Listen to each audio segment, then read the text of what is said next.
ஓம் நமோ பகவதே ஸ்ரீ கணேச சுவாமிநாத ஜானகி ரமணாய. பகவானுக்கு பிடித்த கீதை ஸ்லோகம். இந்த தலைப்பு என்னுடைய குருநாதர் ஸ்ரீ சிவ தீனநாதன் அவர்கள் எழுதிய ஸ்ரீ ரமண விருந்து அப்படிங்கிற புத்தகத்திலேருந்து எடுக்கப்பட்டது. மேலே நாட்டு அன்பர் ஒருவர் பகவத்கீதையை நன்னா படிச்சிருந்தார். ஒரு நாள் அவர் பகவான்கிட்ட கேட்டார், சுவாமி, பகவத்கீதையில் உங்களுக்கு ரொம்ப பிடிச்ச ஸ்லோகம் எது? பகவான் சொன்னார், கீதையில் எல்லா ஸ்லோகங்களுமே எனக்கு பிடித்தவை தான். அந்த அன்பர் விடுறதா இல்லை, சுவாமி அதில் ரொம்ப ரொம்ப முக்கியமான ஸ்லோகம் எதுன்னு சொல்கிறேளான்னர்.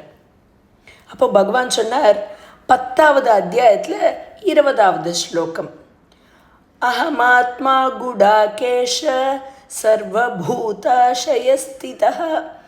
அஹமாதிஷ்ச மத்யம் ச பூதானாம் அந்தயேவச.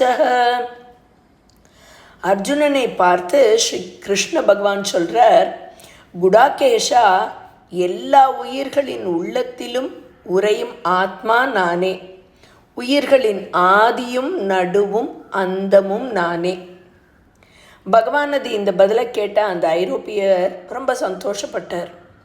போகும்போது அவர் ரொம்ப பணிவோடு சொன்னார், சுவாமி, இந்த அனாத்மா நீண்ட தூரம் பிரயாணம் செய்ய வேண்டியிருக்கிறது, கடமையாற்ற வேண்டியிருக்கிறது.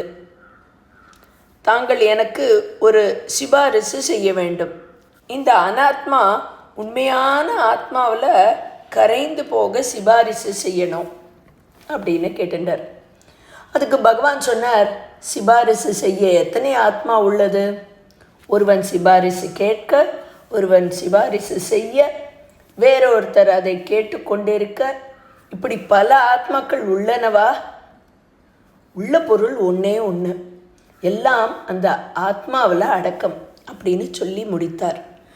ஓம் நமோ பகவதே ஸ்ரீ கணேச சுவாமிநாத ஜானகி ரமணாய.